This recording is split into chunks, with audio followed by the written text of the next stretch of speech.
Green Bay hustle, grind it up. Hit the field, we don't bluff. Touchdown dances, feel the love. Jordan's got that MVP stuff. It's time for the up. Let's go. Packers bringing that show. It's time for you know who. Wanna go, gonna glow. Aloha and welcome back to the Ohana Packers Edition podcast, the podcast where the Packers 2025 season is officially over.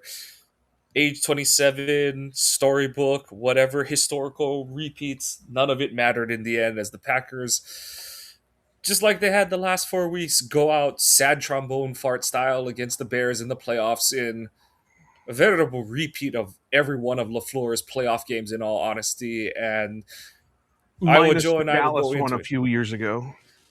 And even that, there were some, letting go of the rope too soon kind of stuff. But, we'll get into that a little bit as we get into our review of the game. But, Joe, that was kind of. I've seen a few people say it, but that was almost a fitting way for this season to end. I know people had hopes that it would go differently, but especially from the point of inflection of the Parsons injury, this team has just kind of death spiraled itself in every subsequent game, and it just makes you shake your head, but also I can't say I'm really surprised that it happened, honestly.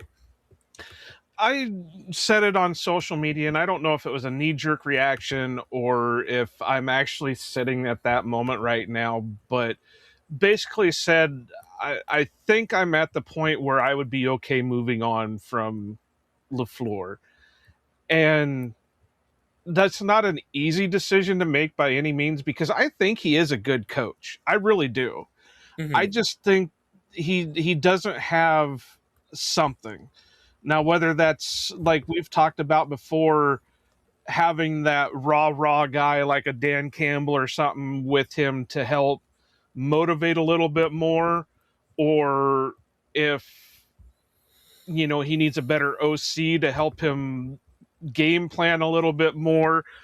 But it always seems like he how do I want to put this? It always seems like he can come up with good game plans, but then somewhere in the middle of the game or at a certain point in the game, it just like, we've done enough with the game plan. Let's just do this. Now, is that a Jordan thing?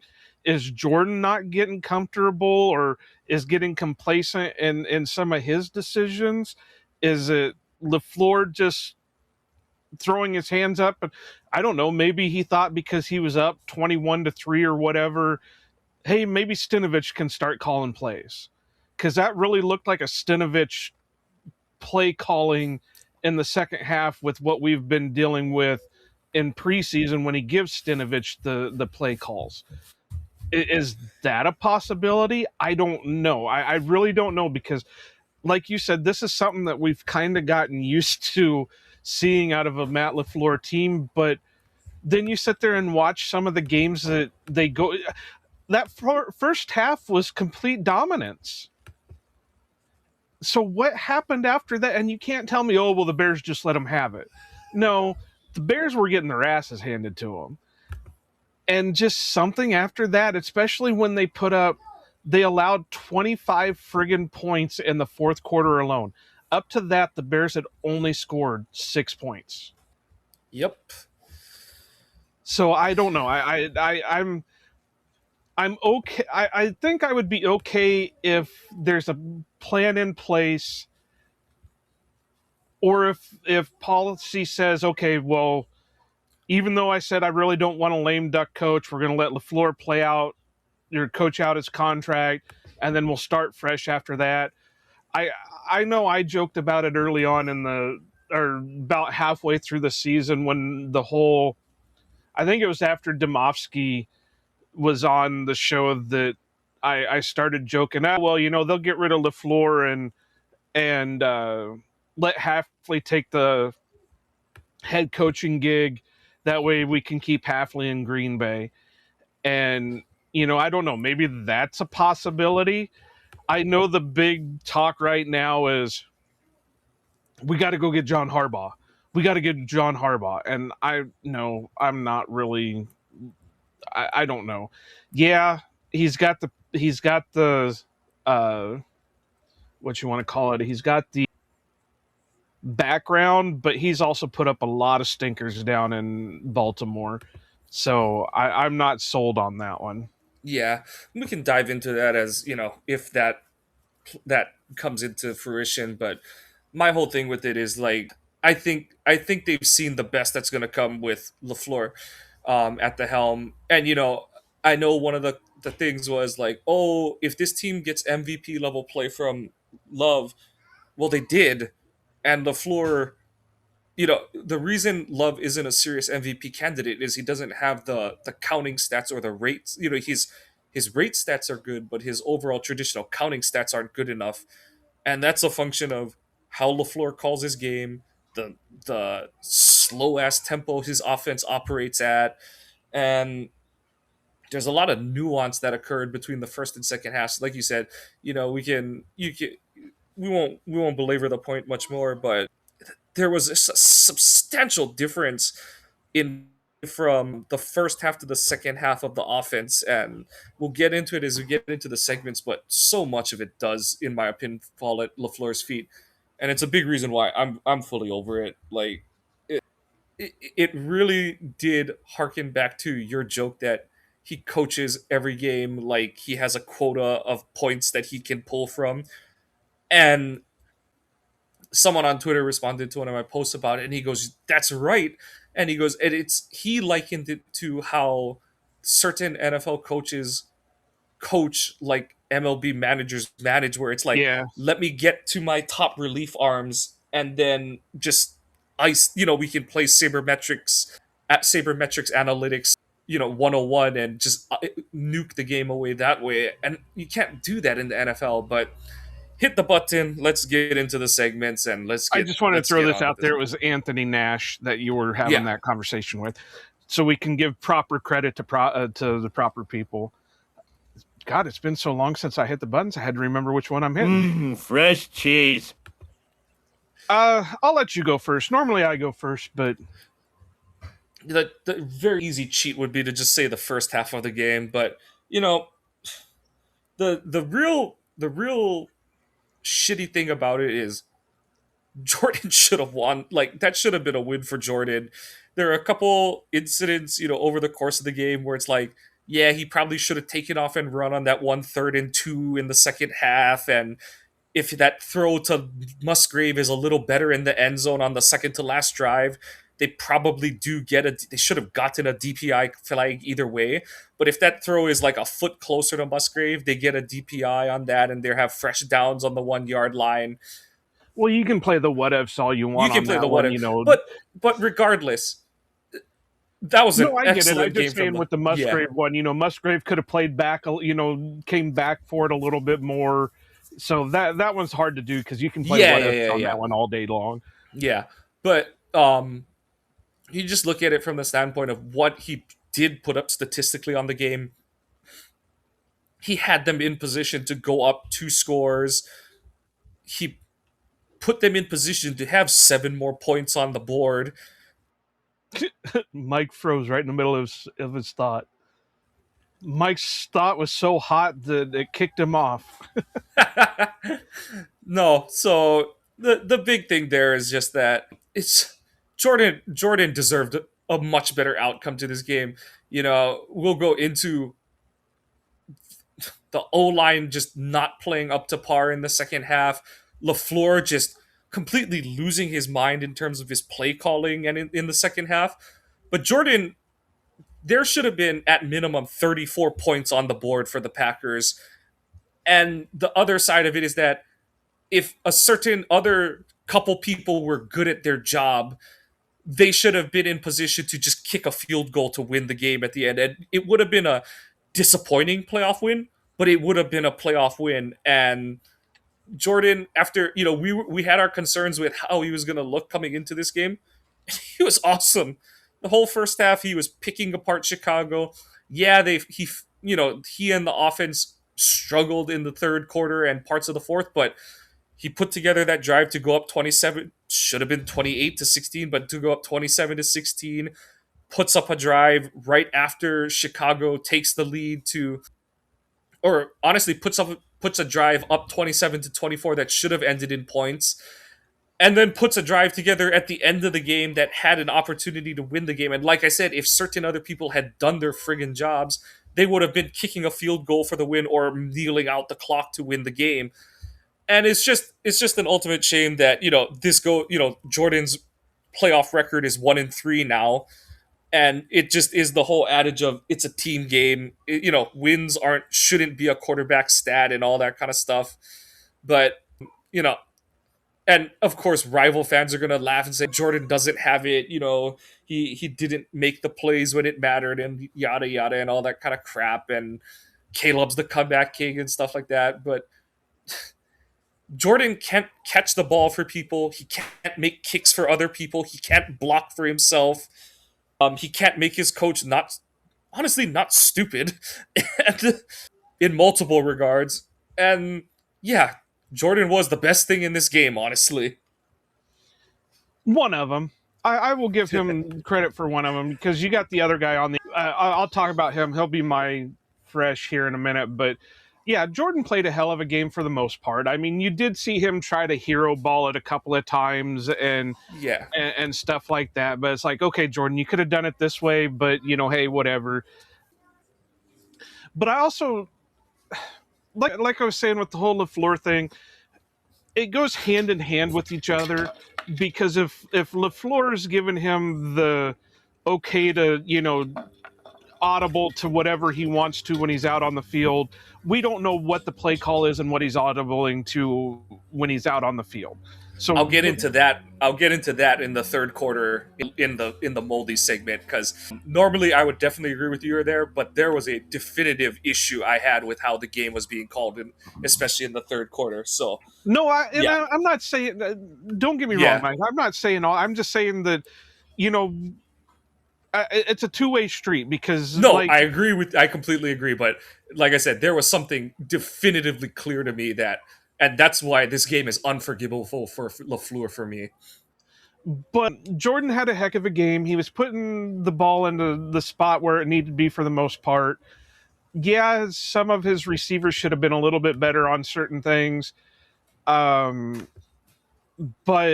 really, overall, I can't fault him for a lot of it.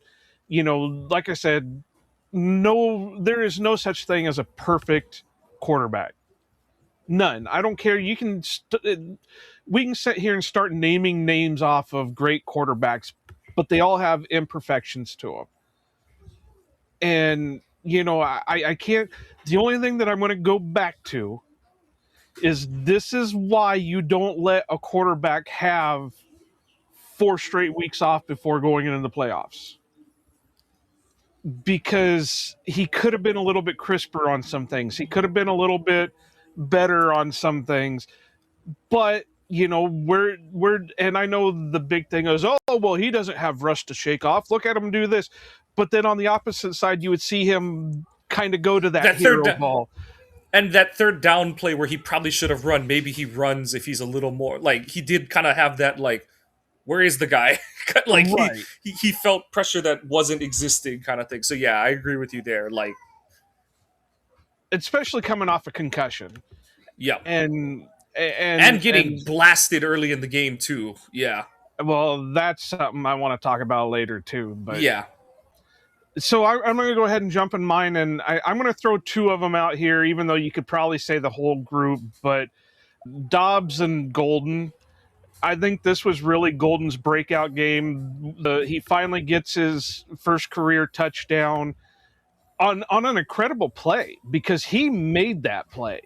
Yep. Jordan dumped it off to him, and he fought for everything he could to get that touchdown. Just looking at his stats, 4 for 5 for 84 yards and 1 touchdown with a long of 36. That's the type of player that he can be going forward and more. But that goes back to my problem with this whole season is they haven't been using him.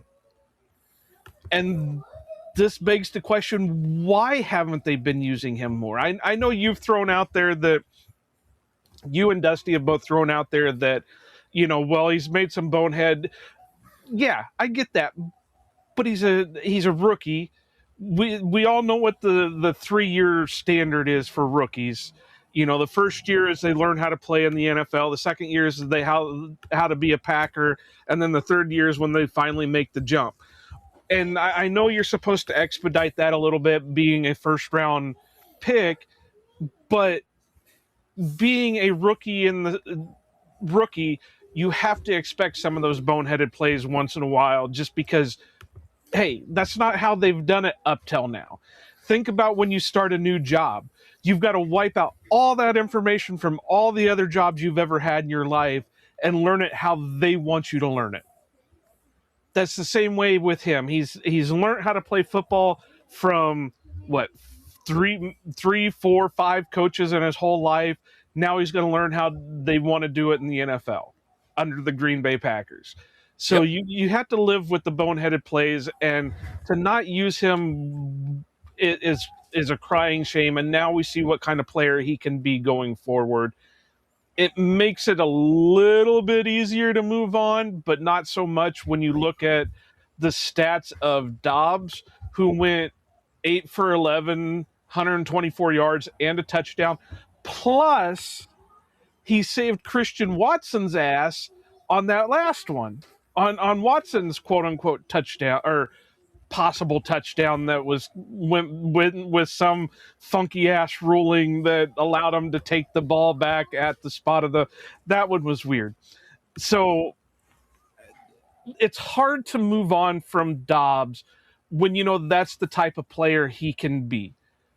The reliable target, the basically the brains of the operation, because he's always paying attention to shit.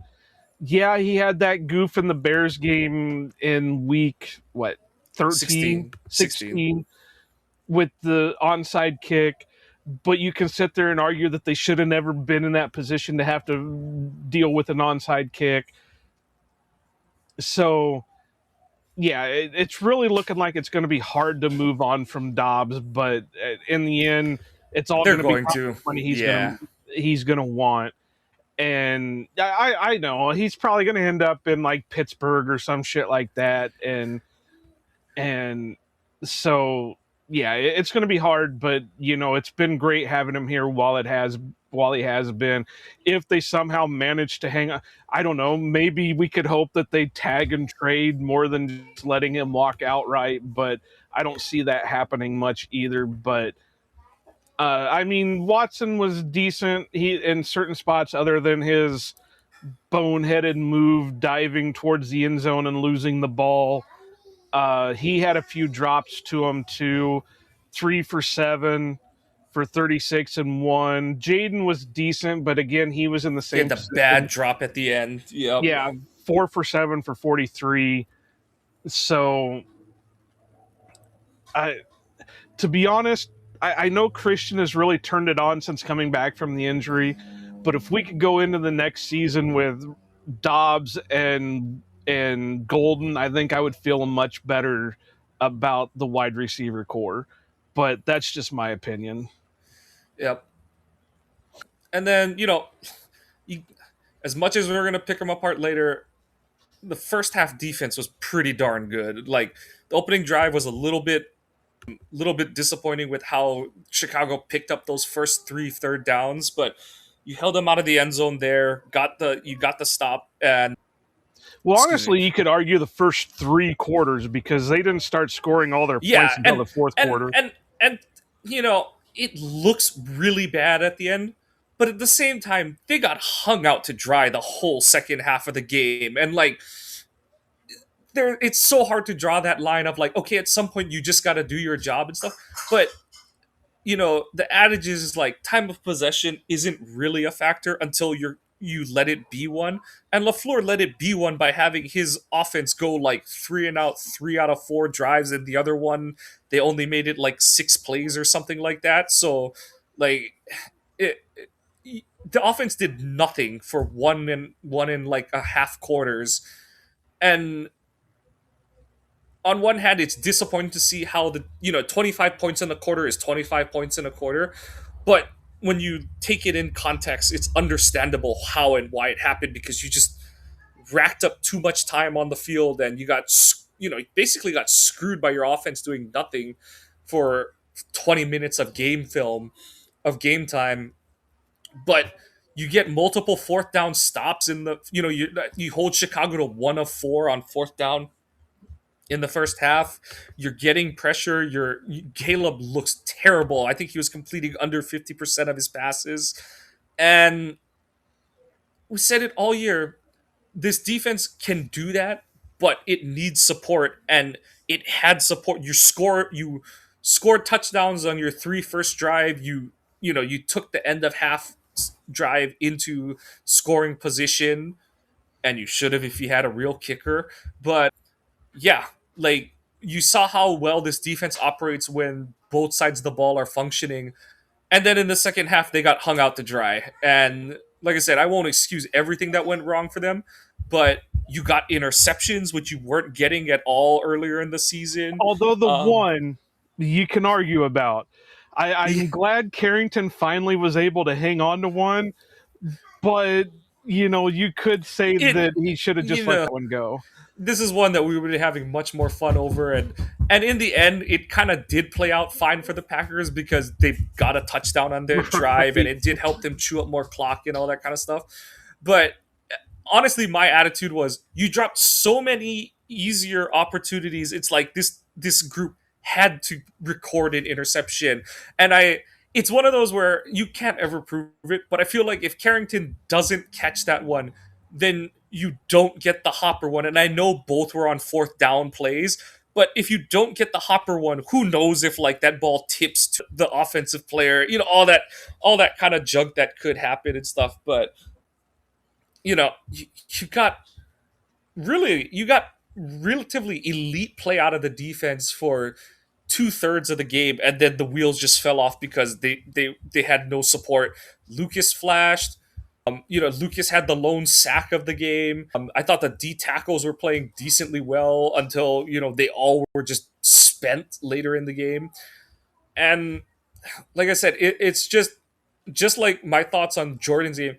It's an absolute shame that their effort is just going to be all for naught. Everyone's just going to focus on how the last 10 minutes of that game went because other people didn't do their job, and it's just a shame. Oh, I thought you froze for a second there. I was looking something up. No.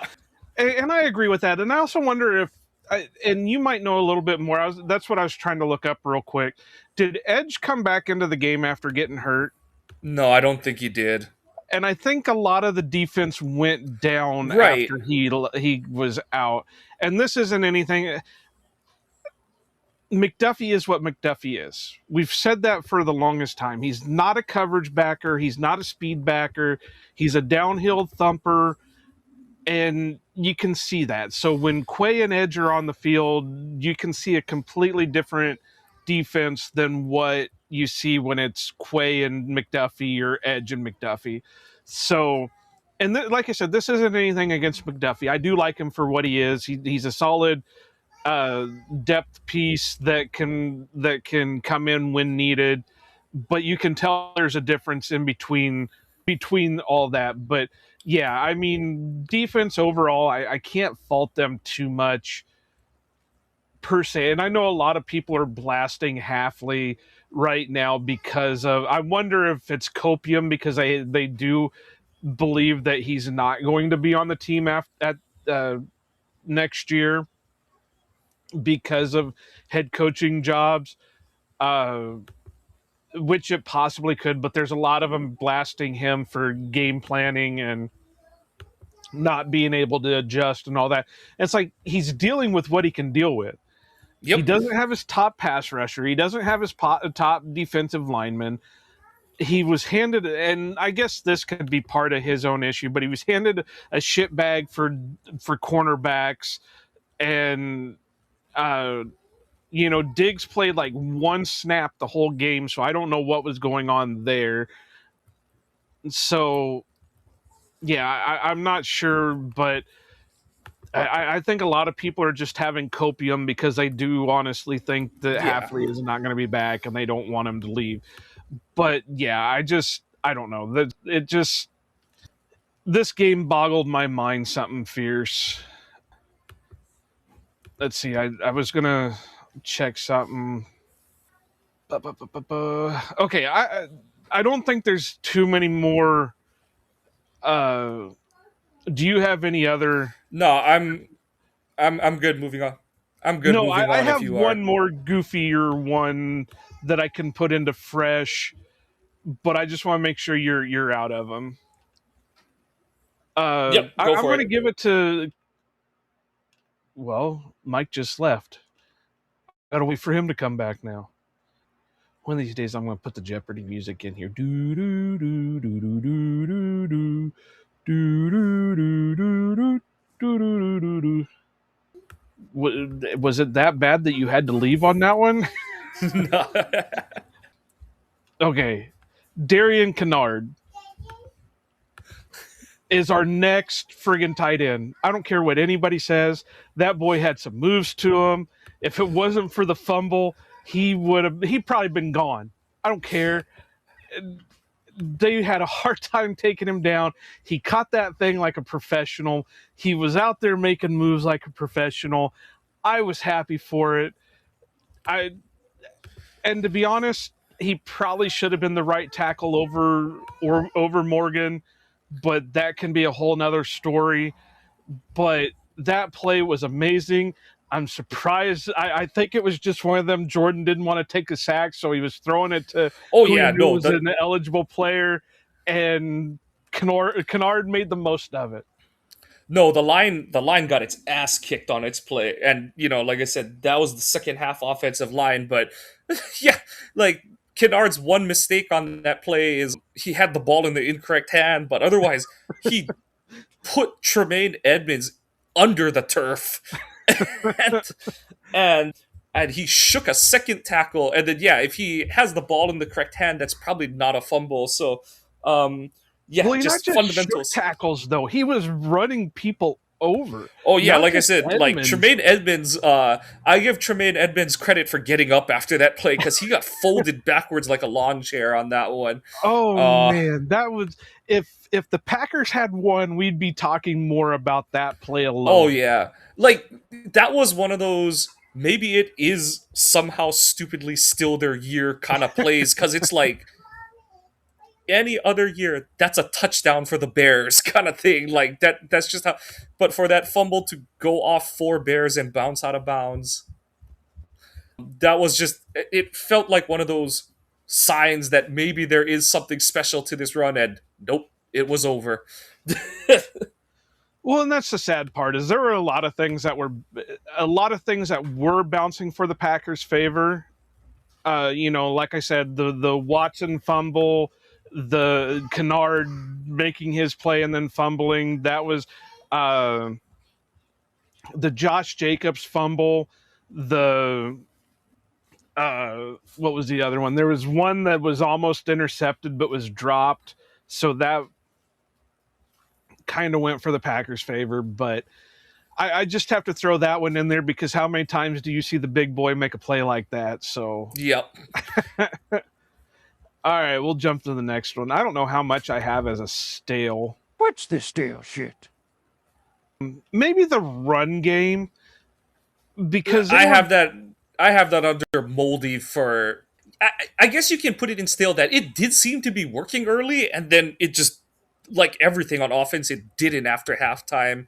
Well, it's not just that, but you could tell Jacobs was feeling a lot better, so he was doing what he could with the plays that were being called, and Wilson and Brooks were kind of the same way. So I can't put it towards moldy. I can't put them towards moldy. It's more stale because even though they were giving the effort that they were, it wasn't working out for them. You can put the play call as moldy all damn day long. Yeah. But for them, I can't put as moldy because they were doing what they could with what they were given. Yeah. It was just a microcosm of how like what's it like they had everything rolling early in the game, and then by the third quarter the run game couldn't do shit afterwards. So yeah. Other than that, maybe Whelan. I don't think he was as crisp with his stuff. I know they were. I didn't get to see the hold, but they did blame one of the. Oh, Hopper got messed, and not his fault. He got like clipped and blocked and shoved in the back on one of them, and then the other one, you when they show the like from behind view, Evan Williams, I think, is actually the one who fucks up the coverage on the second long return because he comes Well, into not frame. necessarily. That's not what I was talking about. They were kind Oh. of blaming him for one of the missed field goals. They said the hold Oh. wasn't that great, but I, you know how they do that. They don't let you see the hold. So No, I don't think it was him. I'm pretty sure it was the other guy who. Yeah, no. I don't know. I kind of trust Kirk Herbstreit a little bit more than I do other announcers. I kind of put him in the same boat as like a Greg Olson, where I think they're solid announcers and all that. So, and I think it was him that kind of said that it didn't look like the hold was that great. But again, they wouldn't replay it so we could see the hold on it. And I won't go back and rewatch the game just for that little moment. So Yep. that's why I got to put it a little bit in the stale, just because if he is, that's one of the few times that you can blame anything on the kick Right. on him. But yeah, I mean, I can't put any of the returns back on him because of reasons, but Yeah, the hang times felt fine. Coverage teams just busted them. It felt like, but yep. is that all you got for Moldy then? Or I mean, Or- for stale? Yeah, It's a Modi cheat. All right, which one you want to start with? I'm going with Matt LaFleur. And so you kind of pointed out, like, other games we've been able to say, like, okay, like, is Jordan not seeing what he's supposed to see pre-snap and, all that kind of stuff. Matt should have been in, if the game ends at halftime, Matt's in the fresh because he came out aggressive. They were using the pass game and just mincing this Chicago defense to death. And then, okay, I didn't track this super well after the first couple drives, but the first drive in particular, and I thought my TV was off, but they break the huddle with 9 seconds on the play clock. First play out of halftime. So they barely get the snap off on that play. Same thing happens the rest of that. So for the next 2 plays on that drive. So, and it did happen at least once or twice on the following drive where Well, it you just also break the- happened on the last one when they finally did get the delay a game because they were out of timeouts. Right, but so like, and my point is like, I understand how like LaFleur's play calls are so long, and there's all the like, you're gonna check with me, and you have 2 plays and shit like that. But there is no excuse coming out of halftime that you need that long to decide what play you're gonna call, and there's no reason for you to be breaking the huddle that late. That's on LaFleur. You're the play caller. Call the fucking play and get your offense out there. Jordan has no chance to set protection, check can to another play, reset, whatever. There's none of that because you took so long, you had your thumb up your ass for so long out of the play clock that each of those first 3 plays in the second half, and you saw what happened, like the first play, and that's going to go into the next one for me. First play gets blown up because someone on the O-line fucks up pass protection and Jordan gets flushed out of the pocket by a corner. Second down play, they're over, I don't know if Jordan would have or could have checked out of the run, but Chicago just snuffs the run out on second down. And then on third down, it's 3rd and 11. And again, nothing much there for the offense. And for most of the second half, my issue with LaFleur is you look at the first half of plays, there's so much pre-snap motion, the cans, the checks, moving people around, all that kind of stuff. That's all over the game film in the first half. In the second half, it looked like a McCarthy offense with Rodgers where no one goes in motion, no checks, like it. You're just breaking the huddle so late, and Love isn't burning timeouts, but he's just like, fuck, like hurry up, get down, get set kind of thing and go. And to me, that's the part of this where that's completely on LaFleur as what the fuck are you doing? Like what the literal shit are you doing? I joked before the game that like this couldn't be a game where they needed halftime adjustments. You shouldn't have made any fucking halftime adjustments in this game. You should have literally like this is one of those games where you literally as LaFleur could take your first half play, you could take your game script that you opened the game with and just run that again in the second half, honestly, because it worked so well for you. Like there was no need for any sort of revisions to your game plan, changes, adjustments, nothing. You shouldn't have changed anything. And instead, you come out in this malaise. And yes, like I said, there was the third down play where Jordan should have broken the pocket and run with it around midfield. And, if who knows how different things are if you pick up that first down and all that kind of stuff. But just there was a discernible, undeniable difference in how the game was being called on offense.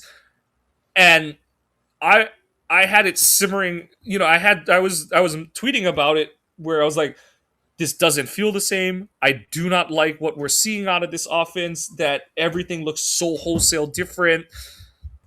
And in the end, it made a huge difference because your offense didn't do shit for 20 minutes.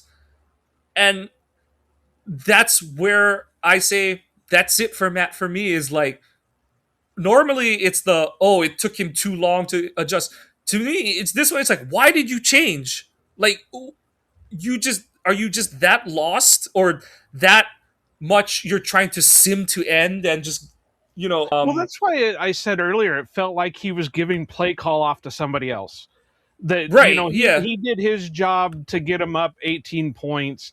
So here, Steno, you can call plays because it felt completely like a completely different coach calling plays. So I don't Yeah. know if that's what's going on or but even still, like, and like I said, and we've doubled into the does the floor lead to give up play calling thing, and we both settled on then why is he your head coach? Because like that's his thing, is he's good at play calling. If he's not going to call your plays, why is he going to be your head coach? Like, and he has his moments where he shows he can call plays. right, the first That's half of this game, yeah, the first half of this game, or look how many times when Malik has had to come into the game, he makes this amazing game plan for Malik.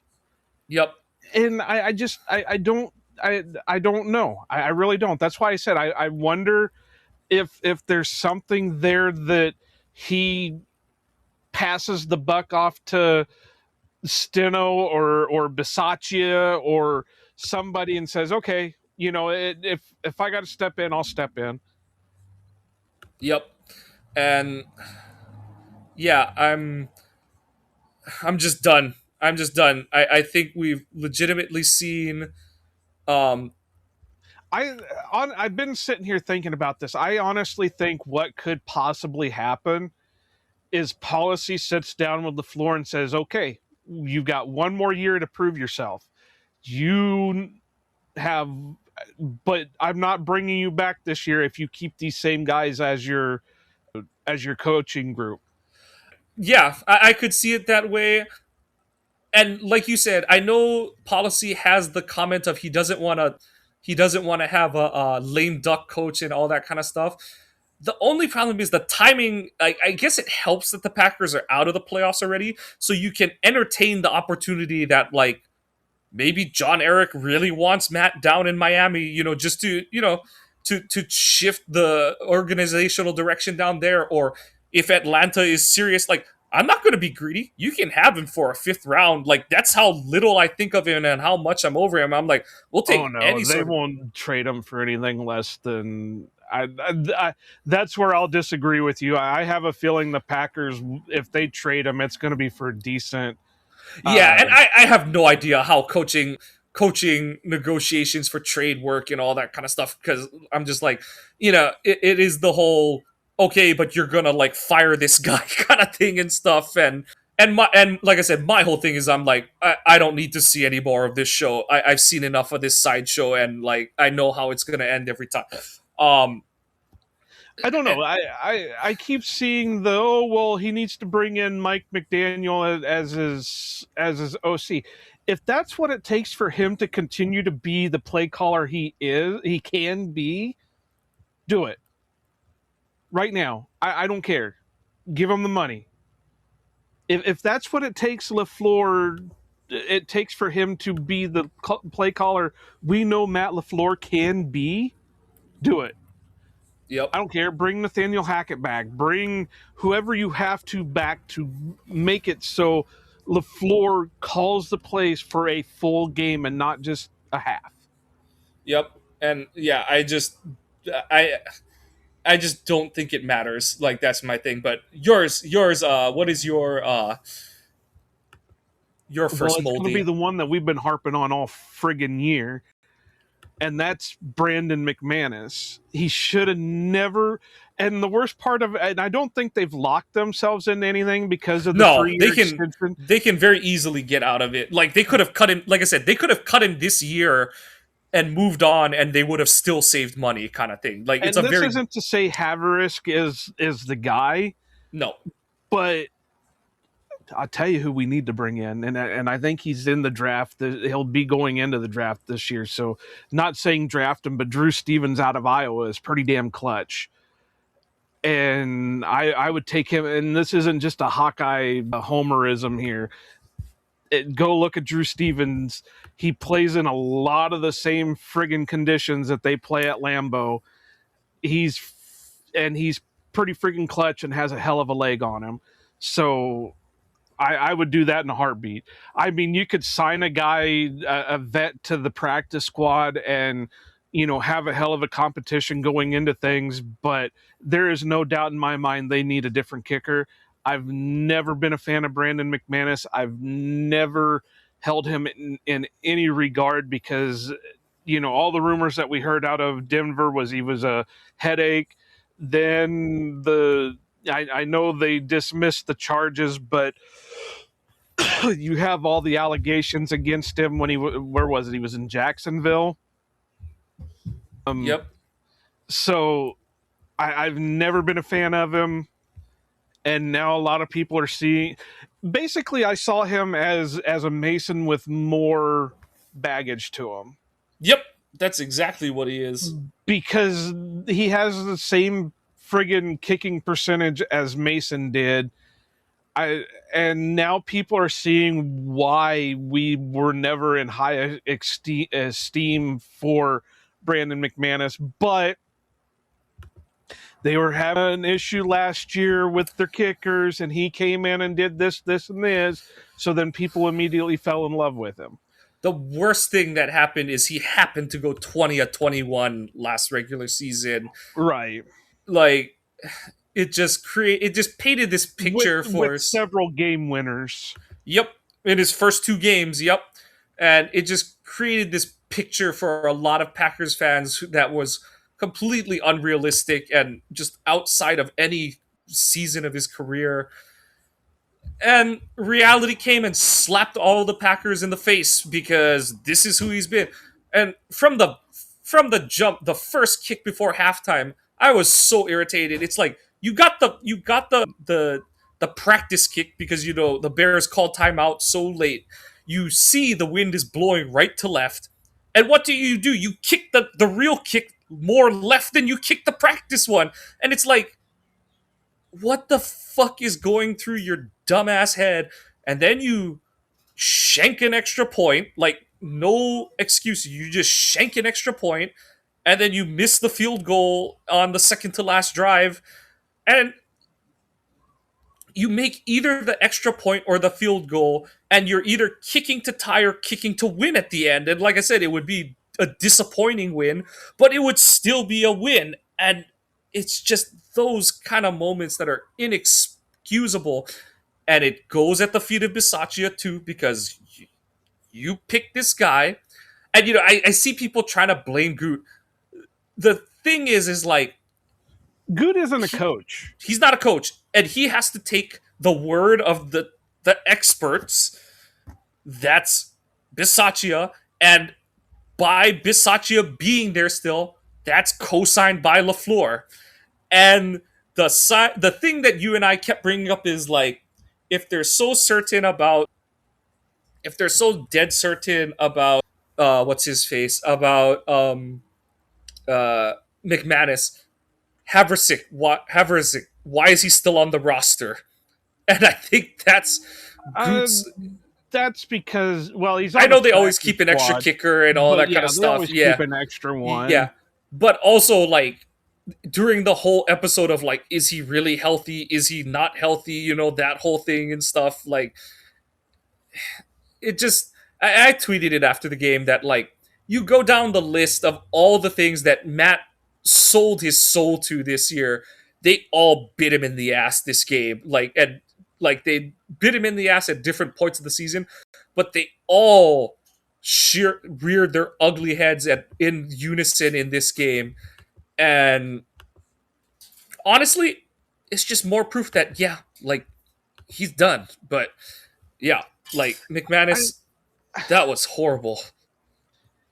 And well, I got a couple of points here, but to kind of touch on people talking about Goot has to go by what he sees, what scouts see, and what his coaches are telling him. Yep. And it's the same way with LaFleur. LaFleur has to go by what his coaches are telling him and what he's seeing. So if Bisaccia, and that's why I've said 100 different times, if LaFleur is listening to Bisaccia needs to be gone yesterday. Because it's obvious that Bisaccia is not. He's a players coach. He's friends with players. He, hey buddy, whatever. And you could tell that by them bringing in several ex friggin' Raiders because Bisaccia was out there when they were out there.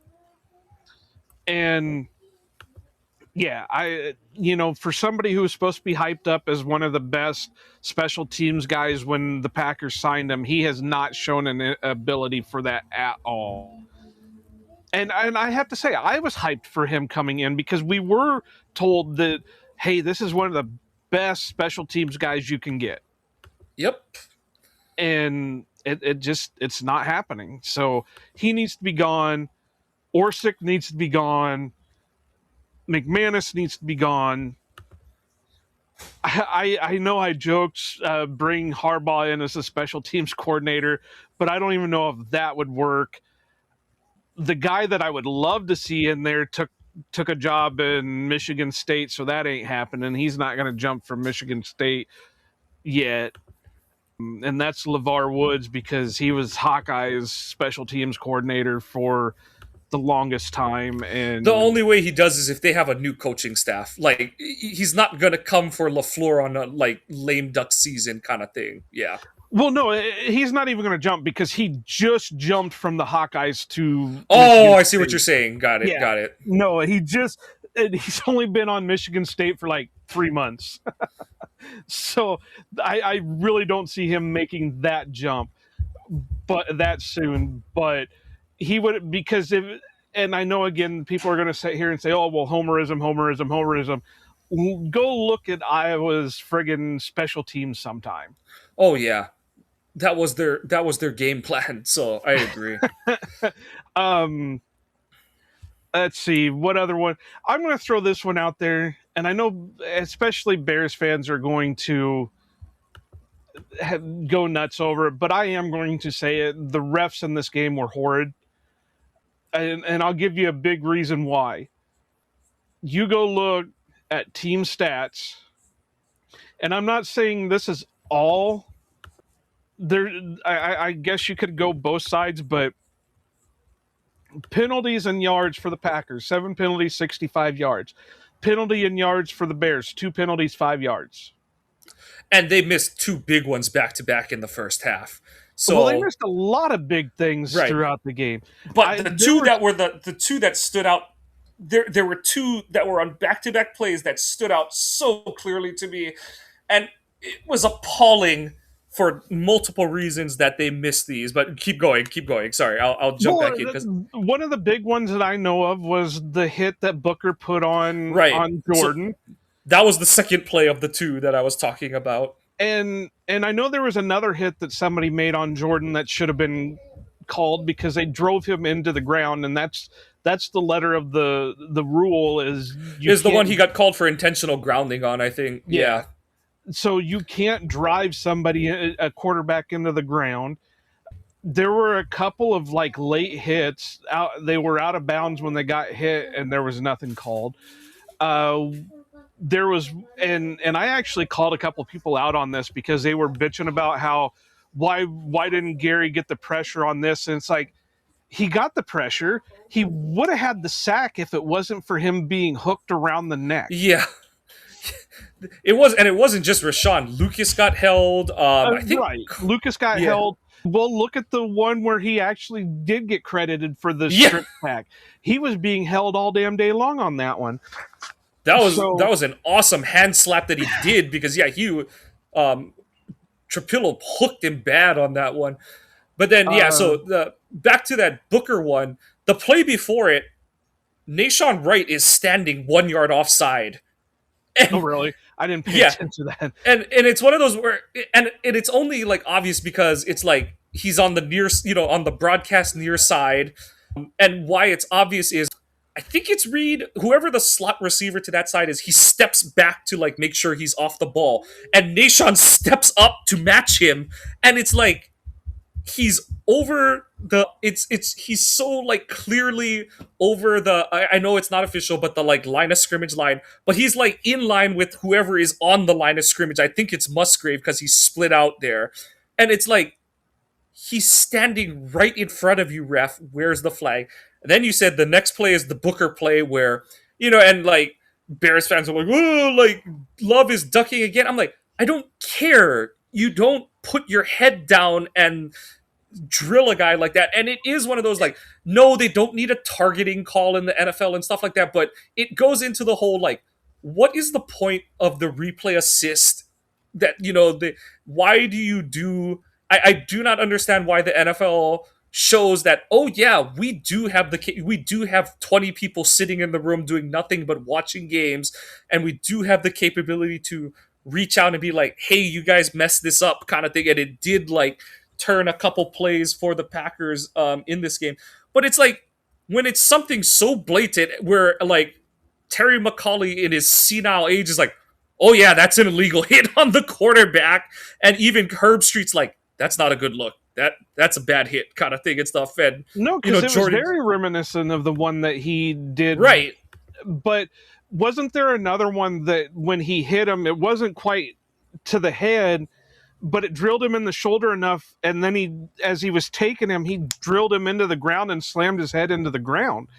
And it's like, how is that not a flag? Or one of the grounding calls. I couldn't understand it. The other one, yeah, whatever, you can nail him for grounding, but the other one was he was getting pushed far enough back. When he let loose, he was targeting Golden, but the ball fell like 5 yards short of, but he was targeting Golden. It wasn't he was throwing it away. And that was the one where for grounding.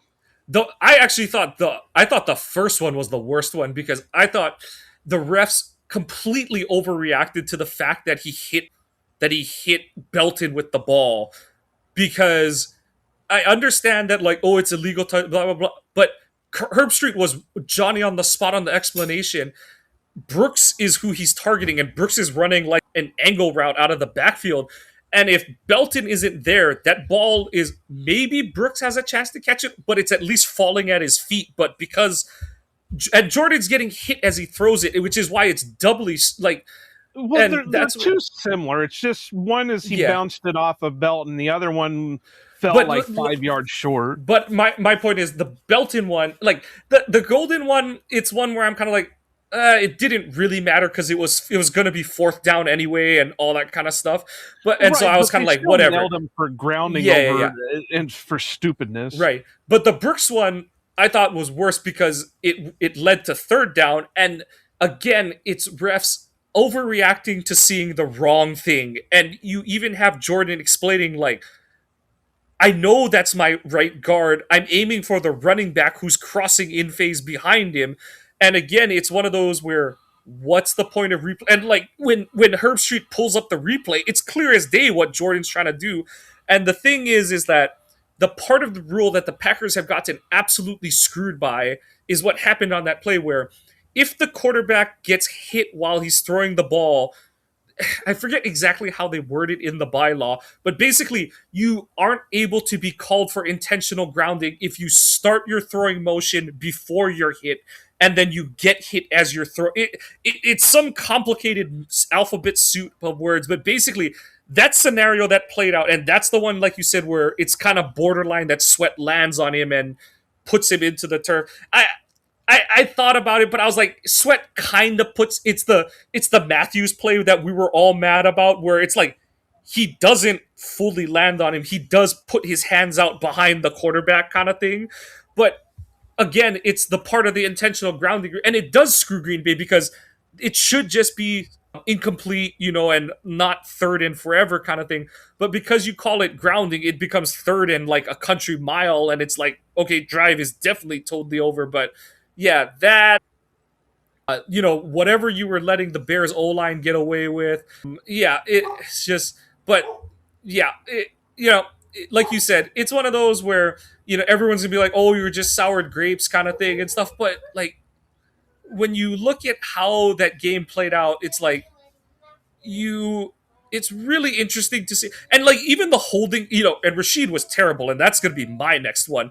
Rashid was absolutely god dog shit awful in the second half, but that holding call that they called at him was one of the worst holding calls that I've seen on season. And like you said, especially with what they were letting the Bears offensive line do to the Packers pass rushers, like that was a terrible, terrible holding call. But my last one that I'm for Rashid Walker, that was a pitiful excuse in the second half of this game. Like, just not getting, like, even in the first half, you had the one QB hit by Booker where it was a clean hit by Booker. Rashid doesn't even get hands on him. He kind of like ghost hands him, and then the hand gets knocked off. And that was happening all game where he's just like wasn't strong enough with his hand punch.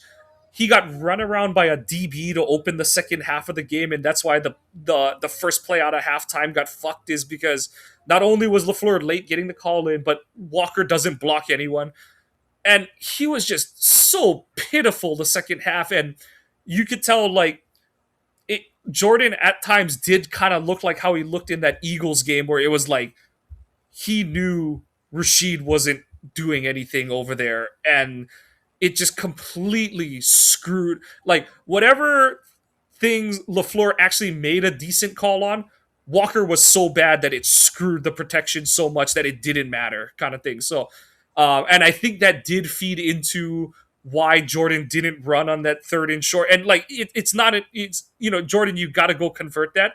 But I do think the clock was, the alarm clock in his head was just binging away because he was like, my left tackle's not blocking shit. Like, I don't trust anything that I can't see. My right tackle is not doing much either, and I think Jordan was okay. Like, and can he be better? Of course, but I do chalk a lot of it up to you're asking him to play out of position and all that kind of stuff.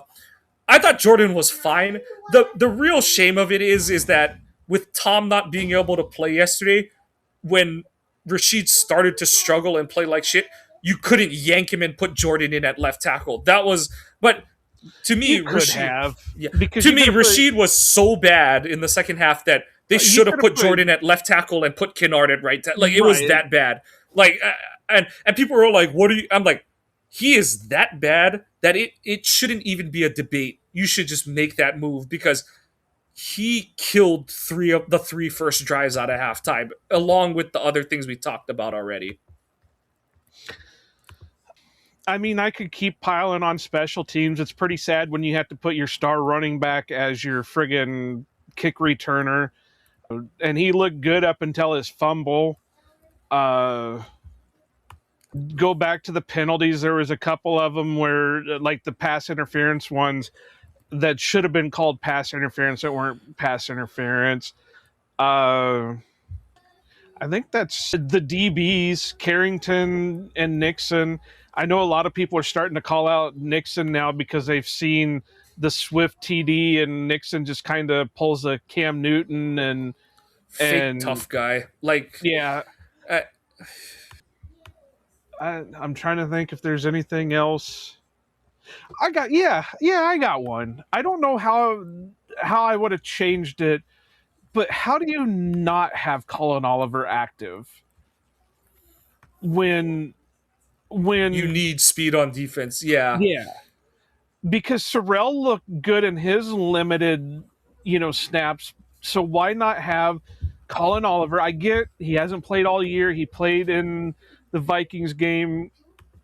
He looked decent, but he's the guy that you need for speed, and he could have easily replaced a little bit of what Edge was bringing when Edge went down, because he could be used as that guy to shoot the gap in pass rushing down. So I bring that down to the decisions on player activism. I can't even fucking talk, Mike. Say it for me. Activation. There you go. Jesus, I don't know why I couldn't say that fucking word. I mean, I know that's a LaFleur thing. I know that's a Hafley thing. I know that's a, all the coaches get together and say, hey, this is who we think should play and who shouldn't. I don't know who they could have replaced with him, because I know they activated Nick Neiman specifically for the game for special teams, but I don't know who they could have replaced Oliver, or Oliver could replace, but not having him out there helping to chase around Caleb Williams, I think really did ding the defense a little bit. Yeah, Mosby.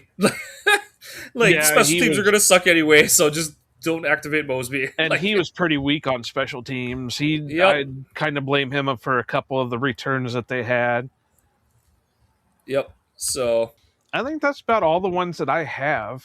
Yeah, I'm honestly good too. I think we've gotten everything at this point. I feel like there's not much left to say. Scheduling notes. I think next week is going to be our awards episode. Maybe. I'm going to see about probably getting a guest or two to come on and do some awards with us. So I don't know if it's going to be live or not. And then after that, we're probably going to take a couple week break so we can retool to start doing our draft prep. And then it'll be draft stuff up until the end of April. And then it'll be back to off-season, off-topic. Sounds good. But yep, check out the website, ohanapackers.org. Please support us through the shop there. Check out, as we get into the off season, I'll be trying to write a little more, put some articles on there, talk about, direction of the team, debating where I want to take that, because so much of that won't be answered until we know what LaFleur's status is, but, we'll cross that bridge when we get to it. Check us out on your favorite social medias, at Ohana_Packers on Twitter, at Ohana Packers Edition on Instagram. Please follow us on Facebook.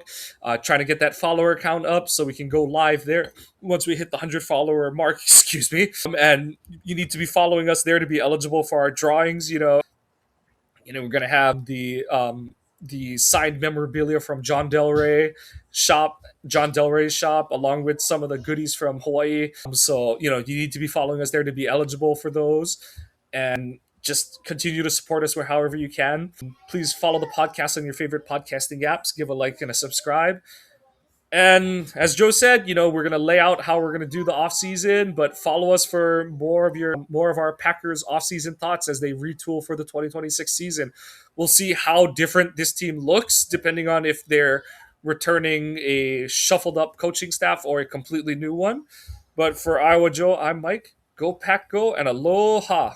Green Bay hustle, grind it up. Hit the field, we don't bluff. Touchdown dances, feel the love. Jordan's got that MVP stuff. It's time for Ohio. Let's go. Hackers bringing that show. It's time for oh, you know who. Wanna go, gonna glow.